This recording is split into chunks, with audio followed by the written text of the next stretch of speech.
On développe et on commercialise des dispositifs médicaux imprimés en 3D sur mesure toute l'année. On a été aidé par la région Île-de-France avec un prêt au développement, Innovable Développement, pour développer des simulateurs de chirurgie qui sont aujourd'hui utilisés pour la formation des jeunes chirurgiens.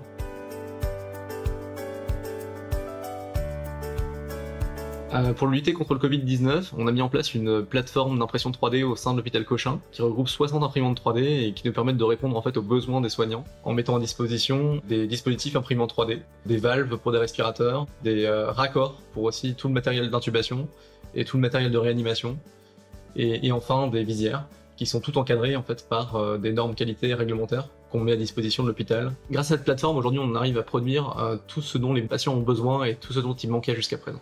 Bonjour, Pierre-Olivier Brial, je suis directeur général délégué du groupe Manutan et par ailleurs je préside le club des ETI d'Île-de-France qu'on a créé il y a 2 ans maintenant en partenariat étroit avec la région.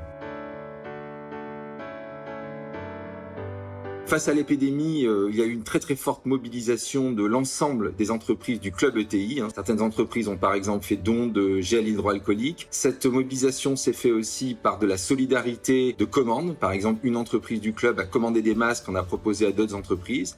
À chaque fois qu'une PME, chaque fois qu'une TPE de la région a un besoin pour redémarrer sa production, pour transformer sa production, on fait appel au club ETI et les entreprises du club se mettent à disposition. Et puis, plus à titre Manutan, nous nous associons avec la région, avec notamment l'achat de masques qui vont être distribués au personnel en lien avec le public. Le fait d'avoir créé ce lien entre la région, les entreprises, permet de faire face ensemble à cette crise terrible qui traverse le pays, l'Europe et le monde en général.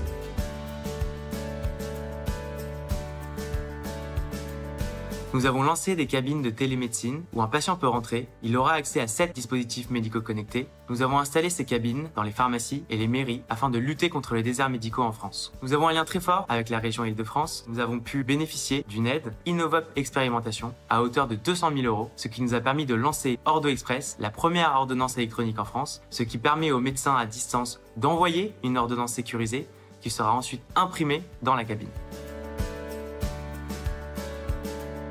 Nous avons donné accès à notre plateforme de télémédecine à toutes les pharmacies de France gratuitement et donc à tous leurs patients à un accès à un médecin généraliste en moins de 15 minutes.